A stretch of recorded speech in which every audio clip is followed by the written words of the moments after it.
नमस्कार मित्र आणि मैत्रिणींनो, मराठी हृदयस्पर्शी कथा चॅनलमध्ये तुमचं खूप खूप स्वागत आहे. ही कथा आहे मानसीची. मानसी ही महत्वाकांक्षी होती. तिला शिकायचे होते, मोठे व्हायचे होते. आपला जीवनसाथी देखणा असावा, त्याने आपल्याला आयुष्यभर प्रेम करावं अशी तिची अपेक्षा होती. पण तिच्यासोबत असे काहीही घडले नाही. 12वी नंतर तिच्या आईने तिचे लग्न एका विदुराबरोबर लावून दिले. म्हणत नसतानाही मुंबईमध्ये तिला सागरसोबत संसार थाटावा लागला. सागर मुंबईमध्ये एका कंपनीत गार्ड होता. शिवाय तो फक्त 5वी पास होता. त्याची पहिली बायको नीलम ही 2 वर्षांपूर्वी त्याला सोडून गेली होती. मानसीने सुरुवातीला आपले लग्न झाले आहे हे मान्य केलेच नाही. पण हळूहळू ती मुंबईत रमू लागली. चाळीतील बायकांशी गप्पा मारणे, रविवारी सिनेमा आणि पावभाजी, तिला जीव लावणारा सागर, यामुळे ती संसारात रममाण झाली. यात भर म्हणजे मानसी आणि सागरच्या आयुष्यात नुपूर नावाची बहार आली. मानसी आपली मुलगी नुपूरमध्ये सगळं काही विसरून गेली. जे मला भेटले नाही ते मी नुपूरला मिळवून देईल अशी ती स्वतःला वचन देत असे. पण आयुष्यात सुखेही अल्पकाळ टिकतात. मानसीच्या बाबतीत पण तेच झाले. नुपूरचा पहिला वाढदिवस यायच्या पहिलेच सागरला अर्धांगवायूचा झटका आला आणि तो अंथरुणाला खिळून राहू लागला. पण मानसीने हार मानली नाही. ही चाळीतील बायकांसोबत कारखान्यात कामाला जाऊ लागली. ती स्वतःला जणू विसरूनच गेली होती. सकाळी जेवण तयार करायचे, 9 वाजता कारखान्यात जायचे, 2 पैसे जास्त मिळवण्यासाठी ओव्हरटाईम करायची. रात्री 8 वाजता घरी आली की पाणी भरायचे आणि 10 वाजता जेवण तयार करायचे. स्वतःविषयी विचार करण्याचा वेळ तिला रात्री मिळायचा आणि ती स्वतःच्या नशिबाला दोष देत झोपी जायची. असाच एक दिवस उजाडला. सागर पलंगावरती झोपून वर्तमानपत्र वाचत होता. मानसी जेवण तयार करून हातात नुपूरसाठी दुधाची बॉटल घेऊन बाहेर आली. जेवून घे जा, नुपूरला सागर जवळ देत मानसी बोलली. हो, पण तू सांभाळून येत जा. आजकाल शहर काही चांगले राहिले नाही. शहरात महिला बेपत्ता होत आहेत. सागर वर्तमानपत्र वाचत बोलला. हो, होऊ द्या मला बेपत्ता. काय भेटले आहे मला इथे राहून? काय दिले आहे तुम्ही मला? अशी बोलून मानसी रागाने निघून गेली. खरं बोलायचं झालं तर मानसीला या त्रासापासून मुक्ती हवी होती. सागरसोबत झालेल्या भांडणामुळे आज मानसीला घरी परत जावेसे वाटत नव्हते. आज तिने ओव्हरटाईम करायचे ठरवले. चाळीतील बाया 5 वाजता घरी निघून गेल्या, पण मानसी फॅक्टरीमध्येच थांबली. आता रात्रीचे 10 वाजले. मालकाने फॅक्टरी बंद केली. शेवटी तिचा नाईलाज झाला. आता तिला घरी जावेच लागणार होते. ती फॅक्टरीच्या बाहेर निघाली. सिटी बस बंद झाली होती. ती बस स्टॉप वर येऊन थांबली. ऑटो रिक्षाने जाण्याएवढे तिच्याकडे पैसे नव्हते. आकाशात विजा चमकू लागल्या. पाऊस सुरू झाला. दिवसभर फॅक्टरीत काम करून तिच्या शरीराची लाहीलाही झाली होती. थंड पावसाच्या सरी तिच्या शरीराला शांत करत होते. असाच एक पावसाचा थेंब तिच्या गालावर पडला, पण गालावर न थांबता मानेवरून तो थेट छाती पार करून तिच्या बेंबीत शिरला. या थंड अनुभवाने तिच्या अंगावर शहारा आणला. जणू इंद्रदेवांनी कामदेवाचे रूप धारण करून तिला कामबाण मारले होते. हा अनुभव आल्यावर दुसऱ्या क्षणी ती खाली बसून रडू लागली. तिच्या काही शारीरिक आणि मानसिक गरजा होत्या, त्या सागर आता पुऱ्या करू शकत नव्हता. म्हणून ती आपल्या नशिबावर रडू लागली. इतक्यात एक कार तिच्याजवळ येऊन थांबली. कारचं दार आतून उघडले.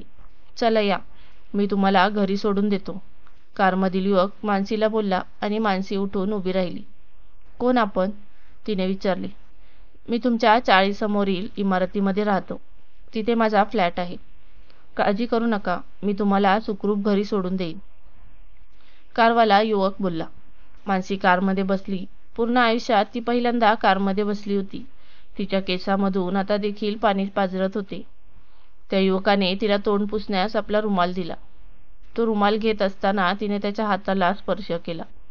आज जणू तिच्या मनातील इच्छा पूर्ण झाली होती. मानसीला या युवकाचे नाव जरी माहीत नसले तरी हा युवक तिला अनोळखी नव्हता. ती रोज कपडे सुकवताना त्याला बघायची. तो त्यावेळी गॅलरीत व्यायाम करत असे. तो दिसायला देखणा होता. आकर्षक शरीरयष्टी, गोरा वर्ण. मानसी त्याच्याकडे आकर्षून जायची. मानसीची चाळ आली. त्या युवकाने कार थांबवली. मानसीला कारमधून उतरावेसे वाटत नव्हते, पण नाईलाजाने ती खाली उतरली. थँक्यू, आपण सुशिक्षित आहोत हे दाखवण्यासाठी मानसी इंग्रजीत बोलली. त्या युवकाने गोड स्माईल दिली आणि तो आपल्या इमारतीकडे निघून गेला. मानसी आता आपल्या रूमकडे निघाली. तिने घराचे दार उघडले. आत नुपूर सागरजवळ झोपली होती आणि सागर मानसीची वाट पाहत होता. आज उशीर केला? सागरने विचारले. हो, आज जरा जास्तच काम होते, असे बोलून ती झोपायची तयारी करू लागली. खाली चादर टाकून ती झोपी गेली, पण तिला झोप येत नव्हती. तो जवळून किती हँडसम दिसतो आणि त्याची स्माईल, अशी ती विचार करत असताना तिला काही आठवले. ती उठून आपल्या बॅगेमध्ये काहीतरी शोधू लागली. काय शोधत आहे? सागरने मानसीला विचारले. मानसी बॅगमध्ये त्या युवकाचा आपल्याजवळ राहिलेला रुमाल शोधत होती. काही नाही, तो रुमाल लपवत मानसी बोलली. तो रुमाल आपल्या हृदयाशी लावून मानसी झोपी गेली. दुसऱ्या दिवशी फॅक्टरीमध्ये काही मानसीचे मन लागत नव्हते. ती पुन्हा पुन्हा तो रुमाल पाहत होती. त्या रुमालावर त्या युवकाचे नाव पण होते, अल्पेश. ते नाव वाचून मानसी मनाशीच लाजत होती. आज पण अल्पेश भेटेल हा विचार करून मानसी उशिरापर्यंत फॅक्टरीमध्ये थांबली आणि कालच्या वेळी बस स्टॉपवर जाऊन उभी राहिली. 5 ते 10 मिनिटांमध्ये अल्पेश आपल्या कारने तेथे आला. त्याने कार थांबवली. आज पण उशीर? चला, अल्पेश तिला बोलला. नाही, असू दे, मी चालत जाईन. माझी फॅक्टरीमध्ये 5 ते 10 मिनिटं दिवस आता ओव्हरटाईम आहे. उगाच तुम्हाला त्रास. मनात असून देखील मानसी अशीच आपली गरज दाखवत नव्हती. अहो, त्यात कसला त्रास? चला, मी घरी सोडून देतो. मी तिकडेच जातोय, अल्पेश तिला बोलला. मानसी कारमध्ये बसली. तू काय काम करतो? मानसीने विचारले. मी इंजिनियर आहे. सध्या एका कंपनीमध्ये जॉब करतो. काही दिवसांनी स्वतःची कंपनी खोलणार आहे. अल्पेश आपली माहिती देत मानसीला म्हणाला. अच्छा, तुमचे लग्न झाले? मानसीने विचारले. नाही, अजून माझे लग्न झाले नाही. तुमचे लग्न झाले असेल ना? मी तुमचे बाळ माझ्या गॅलरीतून पाहिले आहे, अल्पेश तिला म्हणाला. नाही हो, माझे लग्न झाले नाही अजून. मी माझ्या बहिणीकडे राहते आणि ते बाळ माझ्या बहिणीचे आहे. मानसी अल्पेशशी खोटं बोलली. तिने आपले मंगळसूत्र पहिलेच लपवले होते. ठीक आहे, असे बोलून अल्पेशने कार थांबवली. चाळ आली होती. मानसी खाली उतरली. अल्पेश तिला स्माईल देऊन निघून गेला. मानसी मनातच अल्पेशसोबत आपल्या आयुष्याचे स्वप्न रंगवू लागली. तिने रूमचे दार उघडले. सागर जागाच होता आणि नुपूर त्याच्याजवळ झोपली होती. ती काहीही न बोलता हातपाय धुवून चादर काढून झोपू लागली. आज पण जेवण नाही भेटणार का? नुपूर आज पण रडत होती. बाजूच्या काकूने सलग दुसऱ्या दिवशी तिला दूध गरम करून दिले. सागरने विचारले. आज जरा मी दमली आहे आणि नुपूरला एक दिवस दूध नाही भेटले तर काही होणार नाही. झोपू द्या मला, असे बोलून मानसी दुसरीकडे तोंड करून झोपली. तिला हा त्रास सहन होत नव्हता. तिला इथून मुक्ती हवी होती. अल्पेशला कसे फसवावे हा विचार ती करू लागली. शेवटी रात्री तिला एक युक्ती सुचली. ती सकाळी उठली. आज ती फार खुश होती. आज सगळ्यात आधी ती फॅक्टरीकडे निघाली. आज ती पायीच चालली होती. रस्त्याच्या कडेला 2 भिकारीण बसल्या होत्या. म्हाताऱ्या अवस्थेतील त्या स्त्रिया आपले हात पण हलवू शकत नव्हत्या. आज मानसी फार उदार जाणवत होती. ती वडापाववाल्याकडे गेली आणि 2 गरम वडापाव 2 भिकाऱ्यांना घेऊन आली. त्यांना वडापाव देऊन ती फॅक्टरीत गेली. आज ती रात्रीची वाट पाहत होती. अखेर रात्र झाली. मालकांनी फॅक्टरी बंद केली. ठरवल्याप्रमाणे ती बस स्टॉपजवळ थांबली. 5 ते 10 मिनिटांनी अल्पेश तेथे आला. आपली गोड स्माईल देऊन त्याने कारचे दार उघडली. मानसी कारमध्ये बसली. थोडा वेळ थांबून ती बोलली. माझे आज डोके दुखत आहे. जरा कार थांबवता का? मी चहा घेते. अल्पेशने होकारार्थी मान हलवली आणि कार एका चायवाल्याजवळ थांबवली. मानसीने एक कप चहा कारमधून विकत घेतली आणि ते निघाले. कार त्या भिकाऱ्यांजवळ पोहोचताच झटका बसला असे नाटक करून तिने चहा अल्पेशच्या मांडीवर सांडली. गरम चहामुळे अल्पेशने स्टेअरिंग व्हील सोडून आपली मांडी पकडली. तेव्हा संधी पाहून मानसीने मोठ्या शिताफीने स्टेअरिंग त्या झोपलेल्या भिकाऱ्यांकडे वळवली. अल्पेश भानावर येईल तोपर्यंत कार फुटपाथवर चढली होती आणि तोपर्यंत त्या 2 भिकाऱ्यांना चिरडून गेला होता. त्याने कारचे हँडब्रेक लावले आणि कार थांबवली. तो कारमधून बाहेर आला आणि रडू लागला. इतक्यात मानसीने त्याला आत खेचले. तो मानसीला पकडून रडू लागला. "अरे, लवकर निघ इथून. येथे कोणी नाही आणि जवळ कॅमेरा देखील लावलेला नाही. जर पकडला गेला तर तुझे आयुष्य उद्ध्वस्त होईल." मानसी प्रेमाने अल्पेशला बोलली. अल्पेशने पटकन कार फुटपाथवरून बाहेर काढली आणि तो वेगाने आपल्या घराकडे निघाला. त्याने चाळसमोर कार थांबवली. "येथे कार का थांबवली?" मानसीने विचारले. "तुमचे घर आले ना?" अल्पेश चिंतेत म्हणाला. अजूनही तो त्या अपघातातून सावरला नव्हता. "मी आता तुझ्यासोबतच राहणार आहे. तुला माझ्याशी लग्न करावे लागेल. नाहीतर मी पोलीस स्टेशनमध्ये जाऊन तुझ्याविषयी तक्रार करेन की तू जाणून बुजून त्या महिलांना कारने चिरडले. तुला आजीवन कारावास नक्की होईल." मानसी हसत म्हणाली. तिने मोठ्या शिताफीने अल्पेशला फसवले होते. आपला साक्षीदार बनावा म्हणून तिने चायवाल्याकडून कारमधूनच चाय घेतली होती. चायवाल्याने कारमध्ये अल्पेशसोबत मानसीला पाहिले होते आणि समोर झालेल्या अपघाताची मानसी ही एकमेव साक्षीदार होती. अल्पेशने कार त्याच्या इमारतीत नेली. मानसी अल्पेशच्या मागे चालू लागली. एवढी मोठी इमारत तिने आयुष्यात पहिल्यांदा पाहिली होती. अल्पेशने फ्लॅटचा दरवाजा उघडला व तो सरळ जाऊन खुर्चीवर बसला आणि रडू लागला. त्याचे पूर्ण आयुष्य बदलले होते. मानसी अल्पेशजवळ आली आणि त्याला बोलू लागली. "काही होत नाही. या जगात कितीतरी लोक रोज मरतात. आपण आपले जीवन जगायचे. फक्त आपल्याविषयी विचार करायचा. आता मला इथे नाही थांबायचे. काही दिवस मी मुंबईच्या बाहेर जातो." अल्पेश बोलला. "काय बोलला? फक्त तूच जाणार आहे? मला काही आता तू सोडू शकत नाही. तसा तू विचार देखील केला तर मी आताच पोलिसांकडे जाईल. इथून पुढे जे मी बोलते तेच करायचे." मानसी अल्पेशला इशारा देत बोलली. "ठीक आहे, चला." अल्पेश वैतागून बोलला. पाचगणीला अल्पेशचा फार्म हाऊस होता. सकाळचे 3 वाजले होते. ते दोघेही कारने पाचगणीकडे निघाले. 5 तासाचा प्रवास करून ते पाचगणीला पोहोचले. मानसी फार आनंदी होती. सगळे तिच्या मनासारखे होत होते. पाचगणी धुक्याच्या चादरीमध्ये होते. अधूनमधून पावसाच्या सरी कोसळत होत्या. थंडीने मानसी अधिकच रोमांचित होत होती. आता फार्म हाऊसवर फक्त आम्ही दोघेच आणि प्रेम असा ती मनात विचार करत होती. पाचगणीमध्ये सगळे रस्ते एकसारखे दिसत होते. कोणी नवा माणूस तेथे गेला म्हणजे हरपूनच जाईल. त्याने गाडी एका गेटजवळ थांबवली. तेथे एक कुंपण आणि एक जुना गेट होता. गेटजवळ प्रायव्हेट प्रॉपर्टी अशी पाटी होती. अल्पेशने खाली उतरून गेट उघडले. मानसी कारमध्ये एकटी बसली होती. इतक्यात कारचा रेडिओ सुरू झाला. खर खर असा तो रेडिओ आवाज करत होता. मानसीला त्या खरखरमध्ये हळूहळू एका स्त्रीचा आवाज येत होता. तिने स्पीकरजवळ आपले कान नेले. अचानक त्या स्पीकरमधून एक किंचाळी ऐकू आली आणि मानसी घाबरून स्पीकरच्या दूर झाली. त्यानंतर तिने कारच्या खिडकीबाहेर बघितले तर एक काळ्या रंगाची साडी घातलेली स्त्री तेथे उभी होती. तिचा चेहरा केसांनी झाकलेला होता. मानसी काही करायच्या आत ती स्त्री जंगलाकडे जाऊ लागली आणि ती वनराईत नाहीशी झाली. इतक्यात अल्पेश तेथे आला. तो थेट गाडीत बसला आणि त्याने गाडी सुरू केली. त्या गेटनंतर स्ट्रॉबेरीच्या बागा सुरू झाल्या. सुमारे अर्धा मैल कार चालल्यावर बागेच्या शेवटी अल्पेशचा फार्म हाऊस आला. फार्म हाऊसमधून एक 75 ते 80 वर्षाची म्हातारी बाहेर आली. अल्पेश व मानसी कारमधून खाली उतरले. "मानसी, या काकू आहेत. फार्म हाऊस या सांभाळतात." अल्पेश मानसीला म्हणाला. "काकू ही मानसी माझी होणारी बायको." अल्पेश काकूला बोलला. अल्पेशचा नाईलाज होता.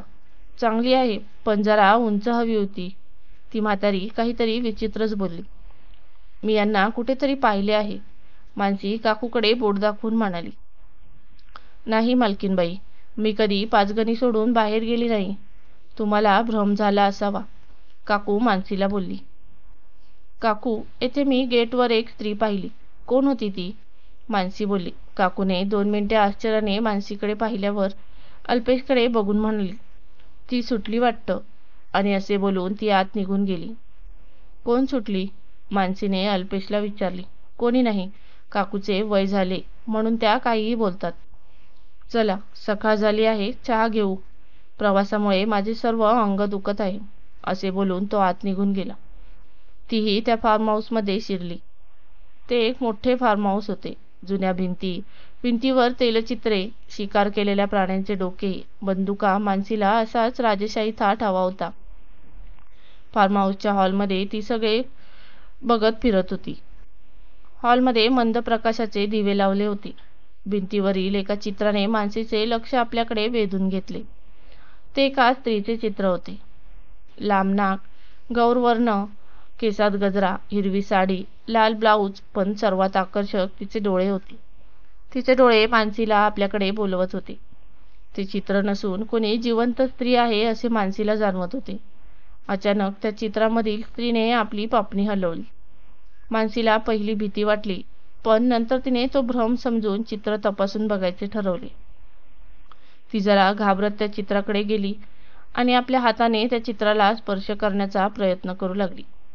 ती त्या चित्राला स्पर्श करणार इतक्यात तिच्या उजव्या बाजूने एक हात मागून तिच्या पोटावर आला. तिने घाबरून मागे पाहिले तर ते अल्पेश होता. त्याने मागून तिला आपल्याकडे ओढले. ही कोण आहे? मानसीने चित्राकडे बोट दाखवून विचारले. ही माझी प्रेयसी होती, अल्पेशने उत्तर दिले. इतक्या दिवस शांत दिसणारा व नजरेला नजर न मिळवणारा अल्पेश मानसीला आपल्या मिठीत घेऊन बोलला. म्हणजे? मानसीने विचारले. अल्पेश आपल्या प्रेयसीविषयी मानसीला सांगू लागला. हे चित्र प्रियाचे आहे. हा फार्म हाऊस पण तिचाच होता. आज पण मला तिच्यासोबत झालेली माझी पहिली भेट आठवते. तो माझा कॉलेजमधील पहिला दिवस होता. एवढ्या मोठ्या कॉलेजमध्ये प्रवेश मिळाला म्हणून मी आनंदी होतो. कॉलेज सुरू होऊन 3 ते 4 दिवस झाले होते. मी कॉलेजमध्ये उशिरा जॉईन झालो होतो. मी क्लासरूममध्ये प्रवेश केला. पूर्ण क्लास भरलेले होते, पण फक्त एका मुलीजवळच जागा होती. मी त्या मुलीजवळ जाऊन बसलो. तीच होती माझी प्रिया. एवढ्यात मला मागून एका मुलाने आवाज देऊन त्याच्याकडे बोलावले. मी उठून त्याच्या जवळ गेलो. काय झालं? मी विचारले. तू आजच आला म्हणून सांगत आहे. त्या मुलीजवळ बसू नको. ती थोडी पागल आहे. काल एक टॉपिक तिला समजला नाही म्हणून ती प्रोफेसर सोबत भांडली. प्रोफेसरला एकच टॉपिक 3 वेळा शिकवण्यास भाग पाडले, असा त्या मुलाने मला इशारा दिला होता. मी पण त्या मुलीपासून दूर राहायचे ठरवले. मी प्रियाजवळ जाऊन आपली बॅग आवरली आणि मी तिथून जाणार इतक्यात प्रियाने माझा हात पकडला. तू पण मला सोडून जाणार का? माझ्या आईबाबांसारखे? तिने डोळ्यात अश्रू आणून विचारले होते. तिच्या डोळ्यात एक वेगळीच जादू होती. मी तिच्याकडे आकर्षित झालो. मग मी तिच्या जवळच बसायचे ठरवले. नंतर मी तिच्यात आणि ती माझ्यात हरवून गेलो. ती एकटीच होती. तिचे आई वडील तिच्या लहानपणीच वारले होते आणि मागे अफाट संपत्ती सोडून गेले होते. ती बोर्डिंगमध्ये शिकली. मी तिचा एकटेपणा नाहीसा केला. मी तिच्यासोबत गप्पा मारायचो, रात्रभर फोनवर बोलायचो. मला पण तिचा वेगळेपणा आवडायचा. शिक्षण पूर्ण झाल्यावर आम्ही लग्न केले आणि या फार्म हाऊसवर राहू लागलो. 4 ते 5 महिने आमचा संसार अगदी व्यवस्थित होता. नंतर तिने आपल्या प्रेग्नन्सीची गोड बातमी मला दिली. मी फार खुश होतो. पण पुढचे महिने माझ्यासाठी खूप कठीण होणार होते. प्रिया अधिकच चिंता करू लागली. ती खिडकीत बसून एकटक बाहेर झाडाकडे तासनतास पाहत असे. एक दिवस मी तिला जवळ घेऊन तिच्या चिंतेचे कारण विचारले. तिने मला सांगितले की तिला तिच्या होणाऱ्या बाळाची चिंता होत आहे. ती म्हणाली, अल्पेश, जर माझा आणि तुझा अपघात झाला तर आपल्या बाळाचे काय होईल? मी माझ्या बाळाला माझ्यासारखे एकटे राहू देणार नाही. मी तिला सांगितले की असे काहीही होणार नाही, पण ती कोणाचेही काही ऐकायला तयार नव्हती. ती दिवस रात्र हाच विचार करायची. मी तिला मनोरोग तज्ज्ञाकडे घेऊन गेलो. त्याने तिला इलेक्ट्रिक शॉक देण्याचा सल्ला दिला, पण मला ती जीवापाड प्रिय होती. मी तिला इलेक्ट्रिक शॉक देण्यास नकार दिला. मी तिला घरी घेऊन आलो. नंतर मी तिच्यावर लक्ष ठेवू लागलो. तिच्यासोबत रात्रभर जागू लागलो. पण एक दिवस दुपारी मी झोपी गेलो आणि जेव्हा मला जाग आली तेव्हा उशीर झाला होता. तिने आपल्या साडीच्या सहाय्याने गळफास घेतला होता. मी तिला खाली उतरवले, पण ती थंड पडली होती. ती मला सोडून गेली. काही तास मी केवळ तिला बघत राहिलो. नंतर माशी कीटक तिच्या अवतीभोवती फिरू लागले. मला तिला आगीच्या स्वाधीन करायचे नव्हते, म्हणून मी तिला फार्म हाऊस जवळील आंब्याच्या झाडाखाली पुरून दिले. मी तिच्या अंत्यविधीसाठी कोणालाही बोलावले नाही, कारण तिचं माझ्याशिवाय कोणी नव्हते. नंतर मला तिची शेवटची चिठ्ठी सापडली. त्यात लिहिले होते, प्रिय अल्पेश, काळजी करू नको, मी आपल्या बाळासोबत आहे. आम्ही येथेच तुझ्याबरोबर राहू. तुझीच प्रिया. अल्पेशची कहाणी ऐकून मानसीला त्याच्याविषयी अधिकच आपुलकी वाटली.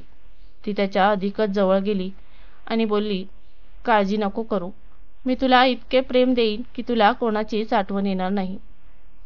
असे बोलून ती त्याच्या गालावर किस करू लागली. इतक्यात तेथे काकू आली आणि म्हणाली, नवीन मालकीनबाई, अजून तुमचे लग्न झाले नाही. तुमचे पाणी गरम केले आहे, आंघोळ करून घ्या. पण येथे माझ्याजवळ कपडे नाहीत. मानसी अल्पेशपासून दूर जात बोलली. हो, ती अलमारी आहे, त्यामध्ये जुन्या मालकीनबाईंचे कपडे आहेत. जे आवडतील ते घाला. आणि हो, आज रात्रीचा मुहूर्त चांगला आहे. रात्रीपर्यंत अल्पेशपासून लांब राहा. आज रात्रीच त्याचे आणि तुझे लग्न लावून देऊ. मी पंडितजींना बोलावून घेते. असे बोलून काकू निघून गेली. अल्पेश पण तिच्या मागे गेला. तो काकूंशी भांडू लागला. मानसी कान देऊन त्यांच्या गोष्टी ऐकू लागली. एवढी घाई कशाला? आज रात्रीच? अल्पेश काकूशी बोलत होता. इकडे आज रात्री लग्न होणार हा विचार करून मानसी आनंदी होती. तिने प्रियाची अलमारी उघडली. ती अलमारी महागड्या साड्या व वस्त्रांनी भरलेली होती. मानसीने आपल्या आवडत्या गुलाबी रंगाची साडी बाहेर काढली. इतकी महागडी साडी तिने आपल्या आयुष्यात पहिल्यांदा पाहिली होती. ती साडी घेऊन बाथरूमकडे निघाली. तिने बाथरूमचं दार उघडले तर चाळीतील तिच्या खोली इतका मोठा तो बाथरूम होता. मानसी बाथटब जवळ गेली. तिने बाथटबमध्ये गरम पाणी सुरू केले. पाण्यामध्ये गुलाबाचा सुगंध टाकून ते पाणी सुगंधमयी केले आणि साबणाचा पेस्ट त्या पाण्यात तयार केला. आपले जुने कपडे काढून ती त्या पाण्यात शिरली आणि झोपून आंघोळीचा आनंद घेऊ लागली. आज आपले जीवन सार्थकी झाले असे तिला वाटत होते. तिने आपले डोळे बंद केले आणि डोकं बाहेर काढून ती पाण्यात शांत पडून राहिली. इतक्यात तिच्या कानात काहीतरी वळवळ करू लागले. तिने आपले डोळे उघडले. तेथे एक हात पाण्यातून बाहेर आला व त्या हाताची बोटे तिच्या कानात वळवळ करत होती. ती काही करणार इतक्यात त्या हाताने तिचे तोंड दाबले आणि पाण्यात खेचून घेतले. तिला पाण्याखाली श्वास घेता येत नव्हता. ती गुदमरत होती. इतक्यात तिने घाबरून आपले डोळे उघडले. ती बाथटबमध्ये स्वप्न पाहत होती. ती पटकन बाथटबमधून बाहेर आली. स्वप्न होतं, मानसी स्वतःशीच बोलली. इतक्यात तिची नजर खिडकीवर गेली. त्यावर काहीतरी लिहिले होते. येथून निघून जा, असे तिथे लिहिले होते. मानसी अजून खिडकीजवळ गेली. इतक्यात खिडकीच्या दुसरीकडे ती काळी साडी नेसलेली स्त्री प्रकट झाली. त्याच लांब केसांनी झाकलेला चेहरा पाहून मानसी जोरात ओरडली आणि खाली कोसळली. काही वेळाने मानसीला जाग आली. ती पलंगावर झोपली होती. तिने नाईट ड्रेस घातलेला होता. बाहेर कोणी गाणे गात होते. मानसी बेडवरून उठली. तिने घाबरत घाबरत रूमचा दार उघडला. बाहेर काकू एका बाहुलीला मांडीवर घेऊन गाणे गात होती. मी येथे कशी आली? माझे कपडे कोणी बदलले? मानसीने काकूला विचारले. काकू हसली आणि पुन्हा बाहुलीसोबत खेळू लागली. इतक्यात अल्पेश एका माणसाला सोबत घेऊन फार्म हाऊसमध्ये आला. मानसीला बघताच तो तिच्याकडे आला. चल मानसी, तू आराम कर, आज आपले लग्न आहे ना, असे बोलून तो मानसीला आतरूममध्ये घेऊन गेला. अल्पेश, मला इथे कोण घेऊन आले? मानसीने विचारले. अगं, तू आज बाथरूममध्ये चक्कर येऊन पडली होती. मी तुला नाईट ड्रेस घातला आणि आज झोपवले, अल्पेश बोलला. अल्पेश, ही काकू थोडी विचित्र आहे. हिला मी पण कुठेतरी पाहिलं आहे आणि एक स्त्री मला येथे दिसते, मानसी बोलली. फक्त आजचा दिवस. मी भटजींना घ्यायला गेलो होतो. आपले लग्न झाले की आपण विदेशात निघून जाऊ. हे बघ, तुझा पासपोर्ट पण तयार केला आहे, अल्पेश मानसीचा हात पकडून बोलला. मानसीने होकारार्थी मान हलवली. रात्र झाली तशी काकू मानसीच्या रूममध्ये लाल रंगाची साडी घेऊन आली. ही घे साडी, तयार हो. 7 वाजता अल्पेश तुला लग्नासाठी घ्यायला येईल, असे बोलून काकू निघून गेली. मानसी तयार झाली. तिने सागरला फसवले होते. सुखासाठी आपल्या पोटच्या पोरीचा बळी दिला होता. आज तिचे बलिदान सार्थकी लागणार होते. इतक्यात इलेक्ट्रिसिटी बंद झाली. बरोबर 7 वाजता अल्पेश आला. अल्पेशच्या हातात कंदील होते. अल्पेशने तिचा हात पकडला आणि तिला एका रूमकडे घेऊन गेला. त्या रूममध्ये अंधार होता.